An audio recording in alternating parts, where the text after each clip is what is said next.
Hi everyone, in this video we're going to solve the exercises from 6 to 10 of chapter 7, Consumers, Producers and the Efficiency of Markets.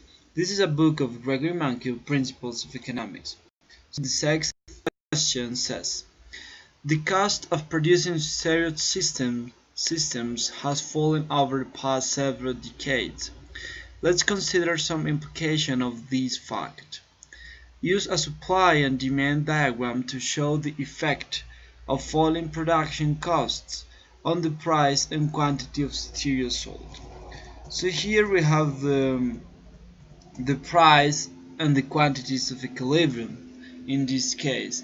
So given the cost of producing stereo system which has fallen, in this case the new supply curve is going to shift down. So what is the consequence? The consequence is that the market will face lower prices and higher quantities. B. In your diagram, show what happens to consumer surplus and producer surplus. So here again we have the fact, and here we have the blue one, which means the consumer surplus, and the green one, it represents the producer surplus. With the fall of the system, we have these new price, new quantities. So here we have a higher consumer surplus, and at the same time we have a higher producer surplus. Suppose the supply of stereos is very elastic. Who benefits most from falling production cost, consumers or producer of stereos? So here we have the demand curve, with the supply curve, which is extremely elastic, is practically lie down, and here we have the demand curve. So here imagine that this is the consumer surplus. As you notice here in this graph, due to the elastic shape of the supply curve is shorter than the domestic. So what does it imply? Basically it implies that the curve, which is more elastic, the surplus is going to be lower. Okay, and here we have again the external shock, which is the technological, or the reducing the cost of producing. So here we have the change. So in this case we see the increase, and we see the little increase in the producer surplus.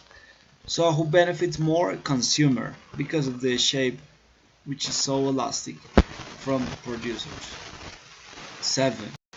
There are 4 consumers willing to pay the following amounts for haircuts: Jerry $7, Oprah $2, Sally Jessy $8, and Montel $5.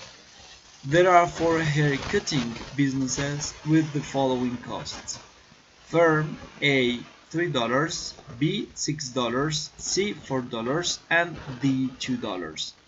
Each firm has the capacity to produce only one haircut. For efficiency, how many haircuts should be given? Which businesses should cut hair, and which consumers should have their hair cut? How large is the maximum possible total surplus? So here we have at 8. Here the demand, no one is going to consume any haircut.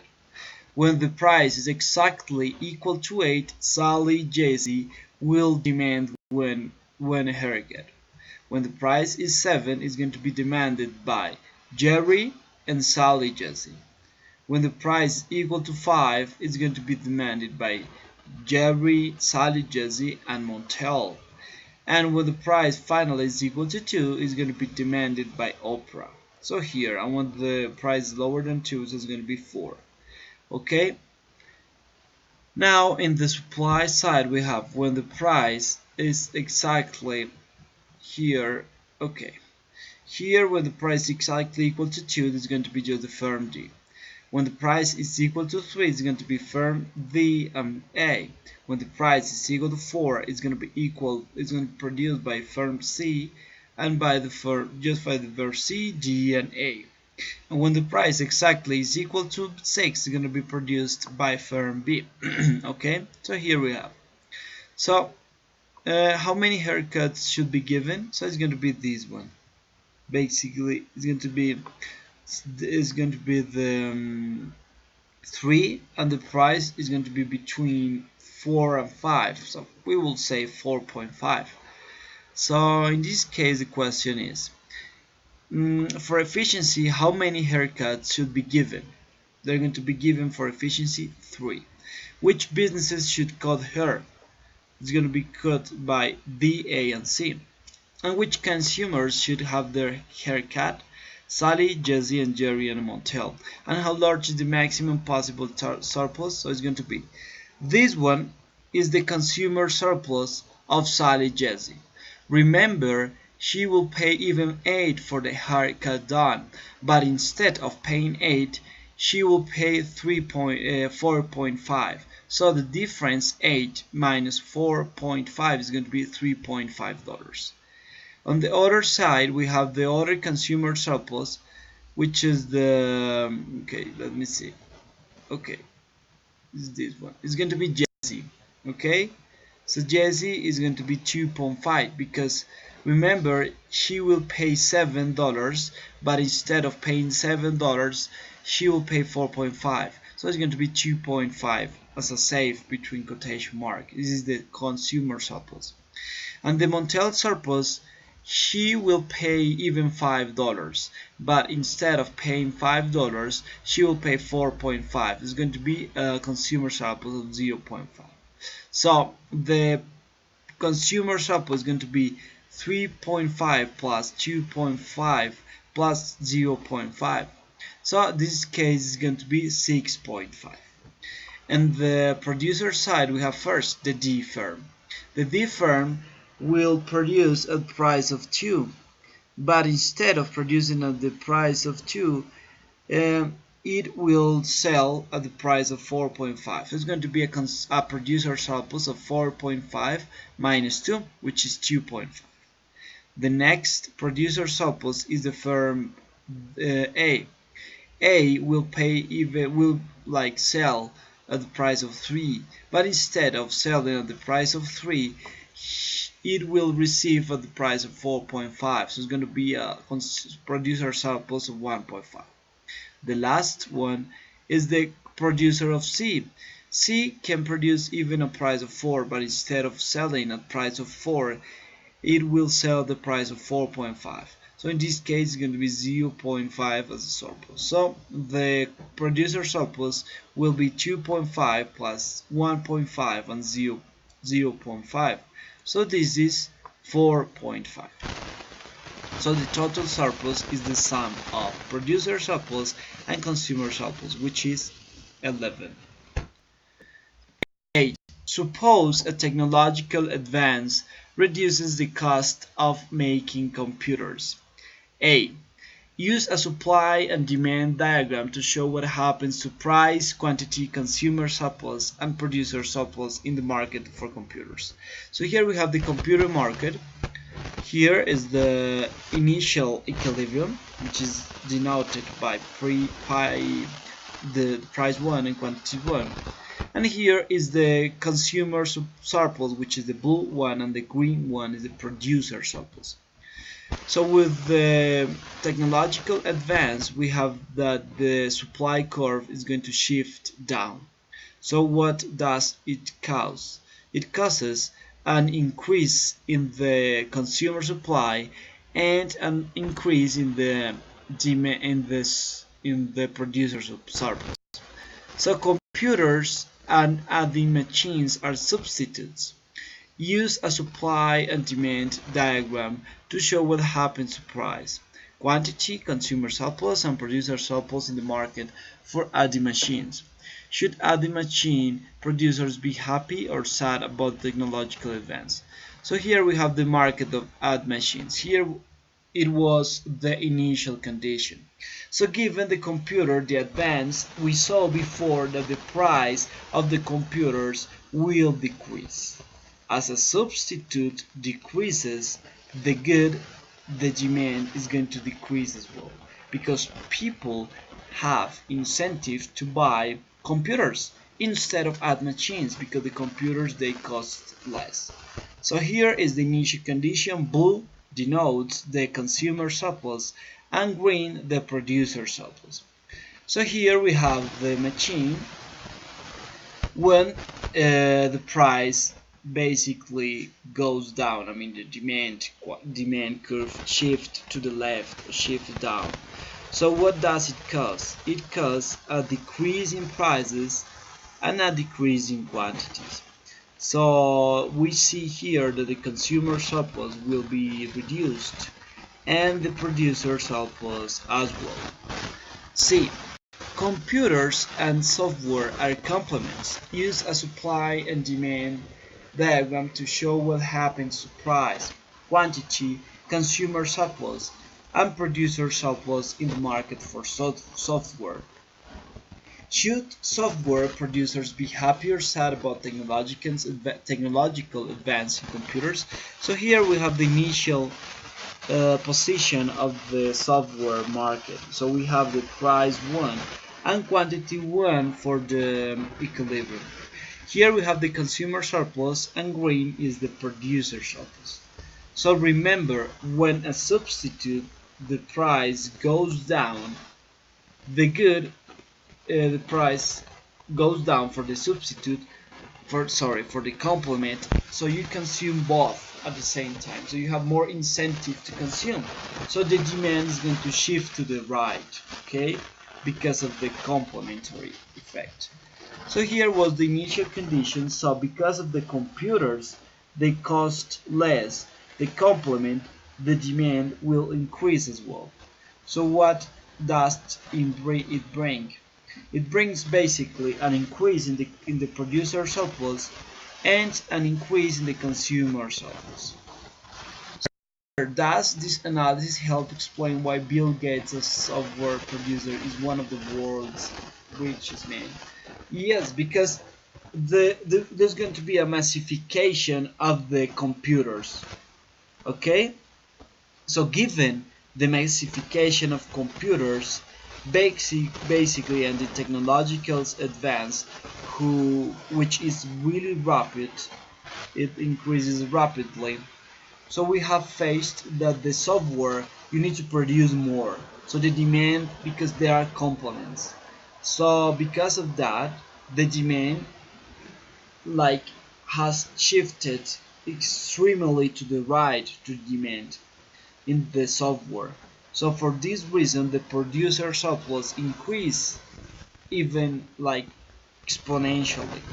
So in this case it explains in sort of way why Bill Gates is one of the most richest in the world, because the demand of the good has been huge and is accompanied by the complement, which is the computers, that they have increased exponentially as well.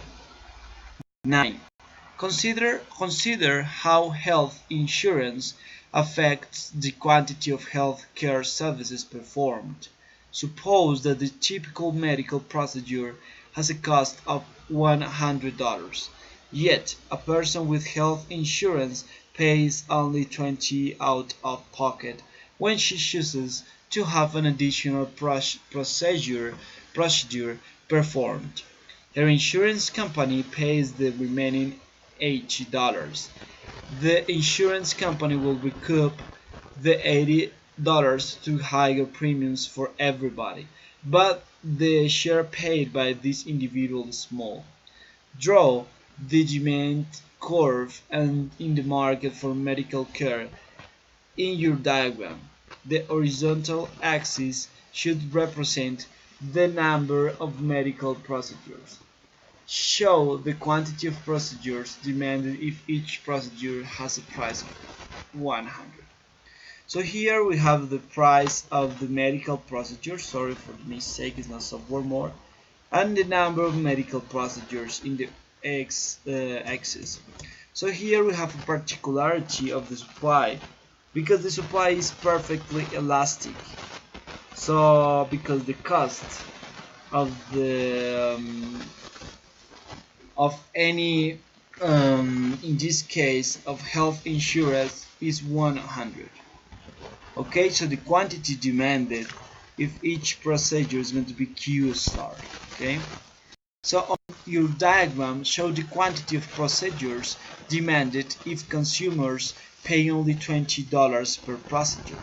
If the cost of each procedure to society is truly 100, and if individuals have health insurance as just described, will the number of procedures performed maximize total surplus? Explain.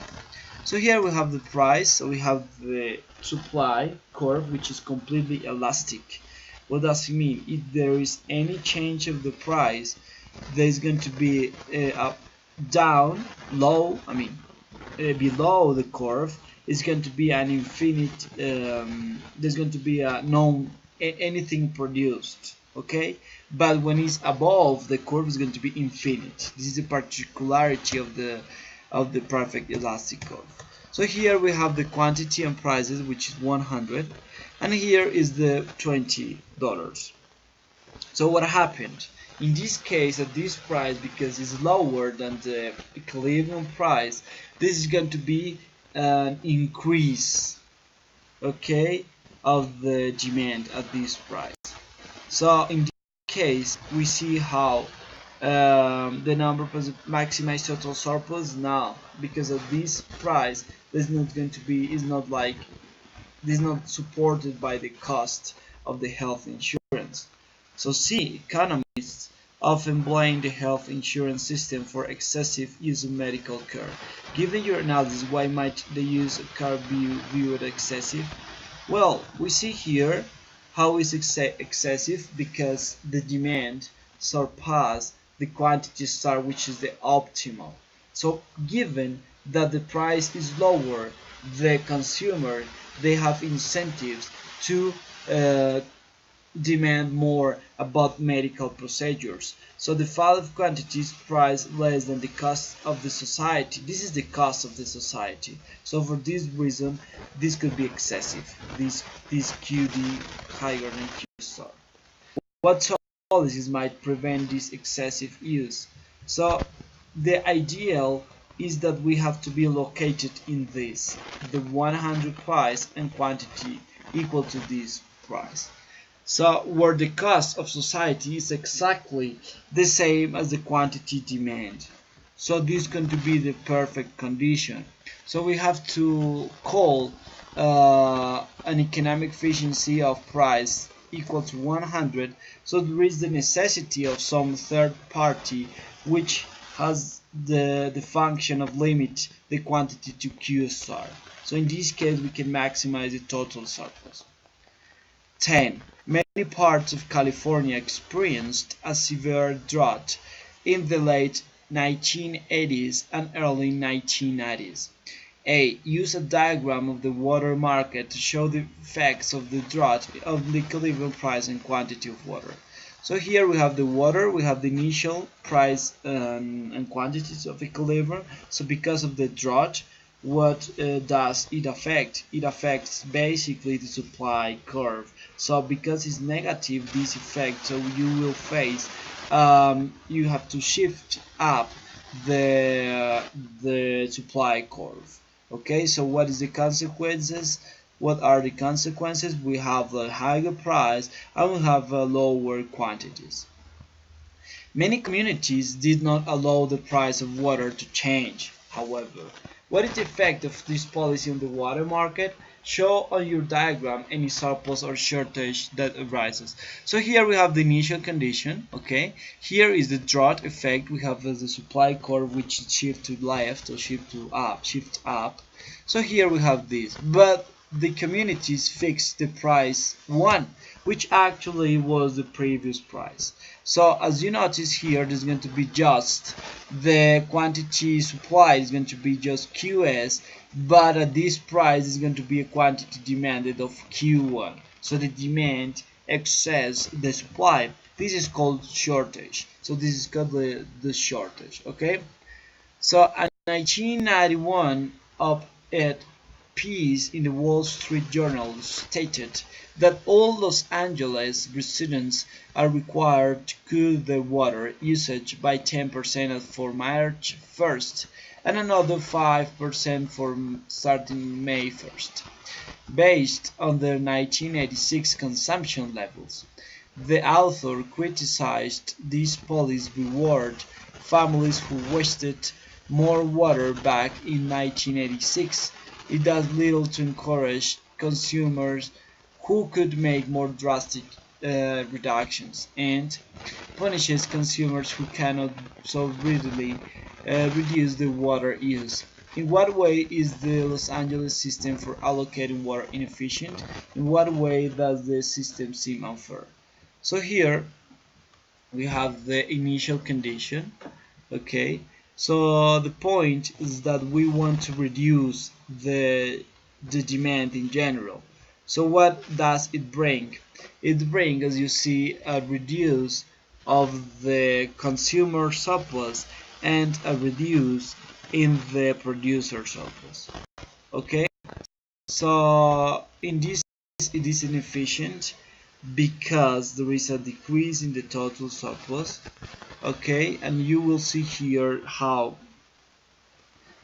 there is people that they can pay more for this water, but they just pay this one. Okay, they just pay this one for these quantities. Okay, so suppose instead that Los Angeles allowed the price of water to increase until the quantity supplied. Would the resulting allocation of water be more efficient in your view? Would it be more or less fair than the proportionate reduction in water used? To each mentioned in the newspaper article, what could be done to make the market solution more fair? So here we have the initial condition with there is the drought. So we have we have here the let me see. Here we have the final condition. So what's the point here? There's going to be in order to be more efficient, what it has to guarantee is that maybe this long of the curve that they can pay more, so they could be discriminate prices in some way. So these people they have to pay a little bit more to the part of this one that they have to like avoid consuming water or reduce the quantities because they don't have how to pay. So there's going to be a third party who determine these people they have to pay more, and in this case it's going to be supply for everyone. So basically pretty much all, and have a great success with economics and see you in the next video. Bye bye.